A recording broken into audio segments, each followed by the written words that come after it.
और अब खबरें तफसील से। जम्मू कश्मीर के गुलमर्ग में चीफ मिनिस्टर उमर अब्दुल्ला और एलजी मनोज सिन्हा ने खेलो इंडिया सरमाई खेलों के छठे एडिशन के दूसरे मरहले का इफ्तिताह किया। इस मौके पर चीफ मिनिस्टर ने कहा कि हुकूमत हमेशा से ही खेलों को तरजीह देती आई है। उमर अब्दुल्ला ने कहा कि उनकी हुकूमत मरकजी हुकूमत के ताउन से खेलों के शोबे में नौजवानों को ज़्यादा से ज़्यादा मौक़े फराहम करने के इक़दाम कर रही है। उन्होंने कहा कि छठी मरतबा विंटर गेम्स जम्मू कश्मीर में मुनक़्क़िद हो रहे हैं, जिससे पता चलता है कि इन मुकाबलों के लिए मुल्क भर में इससे अच्छी जगह कहीं नहीं है।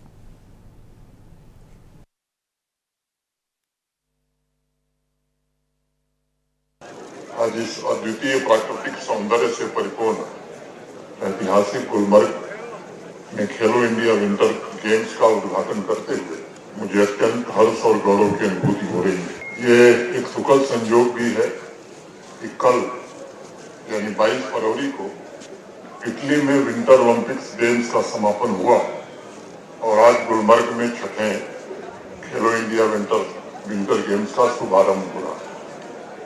और इसलिए मैं मानता हूं कि अवसर मात्र एक आयोजन नहीं है, बल्कि स्पोर्ट्स में जम्मू कश्मीर की पहचान, राष्ट्र की एकता और स्पोर्ट्स की उस क्रिएटिव ताकत का उत्सव है जो प्रत्येक नागरिक को, विशेष रूप से युवा को, प्रत्येक एथलीट को जोड़ता है और उन्हें प्रेरित करता है कि उनके स्ट्रॉन्ग कैरेक्टर की नींव इसी से ऑपरेशन 331 की कामयाबी पर आर्मी और पुलिस ने मुश्तरका प्रेस कॉन्फ्रेंस की, जिसमें छात्रों में जैश के 3 दहशतगर्द मारे गए। Inspector general of police Jammu ने कहा कि सिक्योरिटी फोर्सेस की तरफ से चैलेंजिंग खित्ता और सख्त मौसमी हालात में किए गए एक मरबूत इंसदादे दहशतगर्दी ऑपरेशन में 7 दहशतगर्दों को बेअसर कर दिया गया।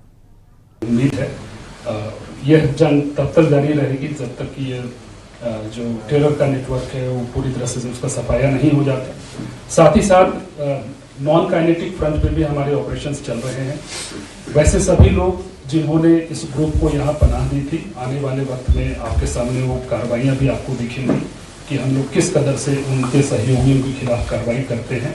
और इस नॉन काइनेटिक फ्रंट पे जो टेरर का जो इकोसिस्टम है उसको पूरी तरह से नेस्तनाबूद करने की हमारी कोशिश वो अभी भी जारी है और आने वाले वक्त में उस पर हम आपको और भी बेहतर कार्रवाई देखने को मिलेगी। धन्यवाद।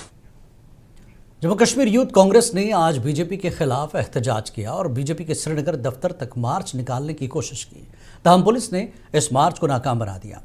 यूथ कांग्रेस के अरकान ने इल्ज़ाम लगाया कि पुलिस ने बीजेपी को कांग्रेस के खिलाफ एहतजाज की इजाज़त तो दी, लेकिन यूथ कांग्रेस के कारकुनान को पार्टी दफ्तर से बाहर निकलने की इजाज़त नहीं दी। काबिल जिक्र है कि एआई समिट में कांग्रेस यूथ कारकुनों के एहतजाज के बाद से बीजेपी मुसलसल कांग्रेस के खिलाफ एहतजाज कर रही है। जहां तक सवाल है प्रोटेस्ट का, हम प्रोटेस्ट इसलिए कर रहे हैं जिस तरह से एप्स्टीन फाइल्स में सब बीजेपी लीडर्स का नाम आ रहा है, वो हमारे देश के लिए बीजेपी वाले कहते हैं वो बेइज्जती नहीं है। जिस तरह से डोनाल्ड ट्रंप हमारे मुल्क के लोगों को इंटरनेशनली बेइज्जत कर रहे हैं, बीजेपी वाले कहते हैं कि वो भी हमारे लिए बेइज्जती नहीं है। जिस तरह से राहुल गांधी जी जो हमारे एलओपी है, बीजेपी वाले उनके खिलाफ गाली गलौज करते हैं, उनको मारने की धमकियां तक दे रहे हैं, बीजेपी वालों के लिए वो भी बेइज्जती नहीं है। 2010 में जब कॉमनवेल्थ गेम्स के टाइम बीजेपी वालों ने प्रोटेस्ट किया, उस टाइम वो बेइज्जती नहीं थी। बीजेपी महिला मोर्चा ने एआई समिट में यूथ कांग्रेस कारकुनों की जानिब से बगैर शर्ट के एहतजाज के खिलाफ आज जम्मू में एहतजाज किया। इस मौके पर मुजाहिरीन ने कांग्रेस के खिलाफ नारेबाजी की। पार्टी के खातून लीडर ने मीडिया से बात करते हुए कहा कि कांग्रेस पार्टी की हरकत मुल्क के खिलाफ है, जिसे कोई भी बर्दाश्त नहीं कर सकता। जो एआई समिट में जो इन्होंने जो कांग्रेस की तरफ से जिस तरह से लोगों ने वहाँ पे जो युवा लोगों ने कपड़े खोल के जो जिस तरह से हरकत की है, वो जो है कांग्रेस पार्टी की मानसिकता को दर्शाता है। तो हम जो आज महिला मोर्चा यहाँ पे आई है, हमारा ये संदेश देने के लिए आई है कि हम लोग डेवलपमेंट में विश्वास करते हैं। महिलाएं जो है डेवलपमेंट में विश्वास करती है, डिसरप्शन में नहीं। और हमें ये जिस तरह का ये इन्होंने वहाँ पे माहौल क्रिएट किया, इनको ये सोचना चाहिए था कि बाहर के इतने डेलीगेशन आए हैं, देश की तरक्की का सवाल था और उन्होंने वहाँ पे इस तरह से हरकत करी है। तो हम जो महिला मोर्चा जम्मू कश्मीर में ऑनलाइन अपलोड करदा रेवेन्यू रिकॉर्ड में कई जगहों पर संगीन तजादात हैं। ये मामला बरह रास्त आवाम के हुकूक से जुड़ा हुआ है और इस सिलसिले में किसी भी किस्म की कोताही नाकाबिल कबूल है। इन बातों का इजहार करते हुए कांग्रेस के सीनियर लीडर GM सरूरी ने हुकूमत से पुरजोर अपील की वो फौरी तौर पर उन खराबियों का जायज़ा ले और उनकी इस्लाह करे। उन्होंने कहा कि ज़मीनी सतह पर रिकॉर्ड की तस्दीक के लिए एक वक्फ, रेवेन्यू, गाँव और वार टीम तश्कील दी जानी चाहिए। आवाम को एतराज़ात उठाने और मुतल्लक़ दस्तावेज़ात जमा कराने के लिए भी मुनासिब वक्त दिया जाना चाहिए। GM सरूरी ने LG मनोज सिन्हा और वज़ीर आला उमर अब्दुल्ला से अपील की कि वो इस मामले में फौरी कार्रवाई करें और इंसाफ और अवामी फलाह बहबूद के मफाद में जम्मू कश्मीर के रेवेन्यू रिकॉर्ड को दुरुस्त करने को यकीनी बनाए। और मुझे भी मालूम है, जिस पे शायद असेंबली में भी क्वेश्चन उठा है, तो ये रेवेन्यू रिकॉर्ड को डिजिटाइज करने के लिए जो गवर्नमेंट ने पहले कंपनी को ये सारा कॉन्ट्रैक्ट दिया था पूरा जम्मू कश्मीर का, वो 1 साल 2 साल काम करने के बाद फेल हो गई। उसके साथ गवर्नमेंट को क्या हुआ क्या नहीं वो मैं नहीं जानता हूँ, मगर वो सारा रिकॉर्ड 2 साल काम करने के बाद 0 के बराबर हो गया, टोटल फेल हो गया और रिजेक्ट हो गया। फिर उसके बाद गवर्नमेंट ने खुद अपने हाथ में लेके रेवेन्यू डिपार्टमेंट ने, और उसके बाद कहा गया कि जो पटवारी, गिरदावर, नायबदार, तहसीलदार वगैरह जो है, ये पटवारी जो हजरात हैं वो रिकॉर्ड जो है मेंटेन करेंगे सारा A to Z। बांडीपुरा में हुकूमत की जानिब से चीफ एजुकेशन अफसर को मुअत्तल करने पर बयानबाजी का सिलसिला तेज हो गया है। एक प्रेस कॉन्फ्रेंस के दौरान BJP सदर एजाज राजा ने इल्ज़ाम लगाया कि इस कार्रवाई में MLA गुरेज बरह रास्त मुलव्विस है।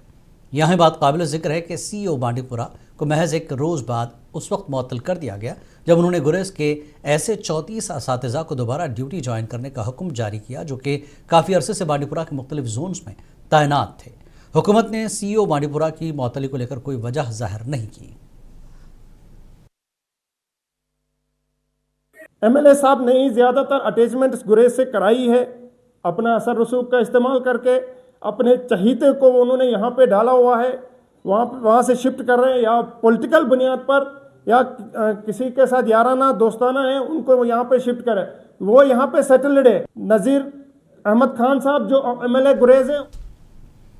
जम्मू कश्मीर अपनी पार्टी के तर्जुमान डॉक्टर हरबख्श सिंह ने कहा कि जम्मू कश्मीर नेशनल कॉन्फ्रेंस की हुकूमत से आवाम को कोई खातिर ख्वाह फ़ायदा हासिल नहीं हुआ।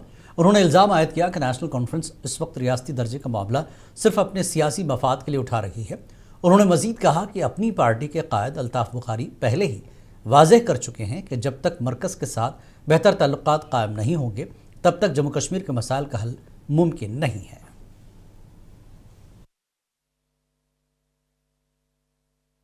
जो अल्ताफ़ बुखारी साहब कह रहा था कि जो चीज़ निकलेगी हमें गवर्नमेंट ऑफ इंडिया से निकलेगी, जो भी वहाँ हेलमा पे अफेयर्स पे होगा, चाहे वो मोदी जी हो चाहे वहाँ सोनिया जी बैठी हो, लेकिन हमें उनके साथ ताल्लुकात अच्छे रखने पड़ेंगे। और आज उसी फार्मूले पे हमारी गवर्नमेंट चल रही है और अपने अच्छे ताल्लुकात उन्होंने गवर्नमेंट ऑफ इंडिया के साथ कोशिश किया बढ़ाने के लिए। और जम्मू कश्मीर के